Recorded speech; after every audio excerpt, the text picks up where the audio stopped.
안녕하세요. 눈을 떠서 눈 감을 때까지 수학만을 생각하는 방배동 김정수학학원 원장입니다. 오늘은 수학시험 점수가 낮은 이유에 대해서 이야기를 해볼까 합니다.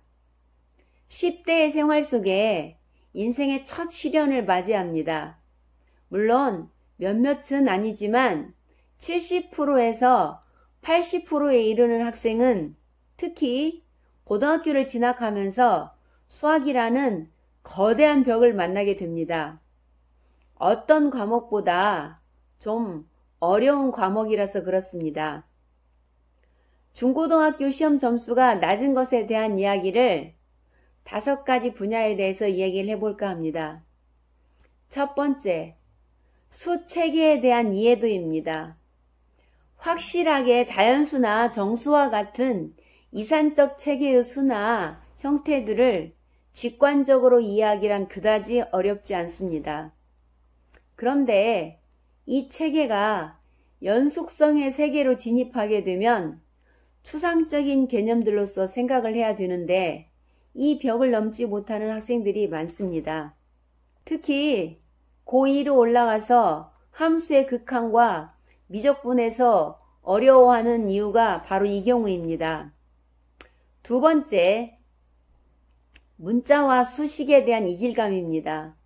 수학 문제를 접하고 개념을 정리하면 상당히 많은 문자와 수식을 만나게 됩니다. 수학의 모든 과정에서 일반화와 수많은 공식과 개념 설명, 문제풀이에서 쓰입니다. 그리고 문자가 주어진 공식이나 식의 형태 자체를 하나의 완성형으로 생각하는 경우도 많고 모양이 조금만 바뀌어도 받아들이기가 쉽지 않아지는 경우가 생깁니다.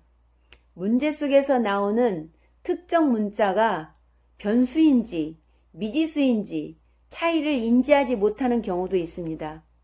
물론 워낙에 수학의 개념과 공식을 일반화하기 위해 문자와 수식이 많은 것도 사실입니다. 세 번째, 함수와 그래프, 방정식, 부등식의 관계 이해도입니다.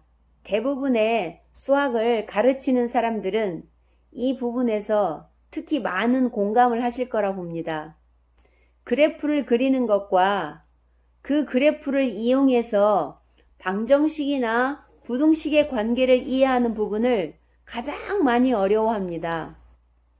달리 말하면 이 부분이 어느 정도 이해를 하고 많은 연습을 하면 수학이 좀 더 재미있어지고 쉬워질 거라는 것입니다. 네 번째, 문제풀이의 잘못된 자세입니다. 문제를 풀 때 잘못된 습관들이 상당히 많습니다. 해설지를 보고 푸는 경우나 틀린 문제에 대한 피드백을 하지 않는 경우, 또한 문제가 조금 어려울 때 시도 없이 그냥 포기하는 경우, 이런 일들이 반복되면 실전에서 좋은 점수를 받기란 힘들고 당연히 점수가 낮아지면 수학이 싫어집니다.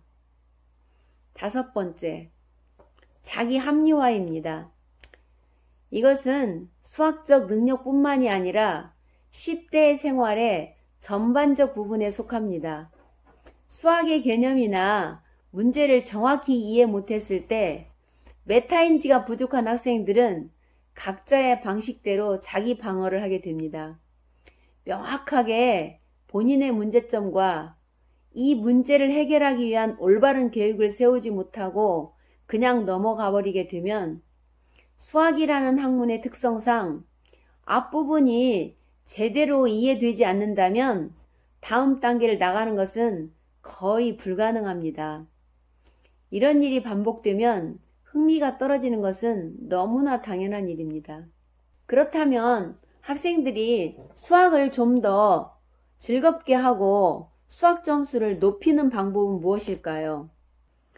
정확한 진단 테스트를 통해서 부족한 부분을 잘 케어받고 다지기가 실행된다면 상상치 못할 결과물이 나옵니다.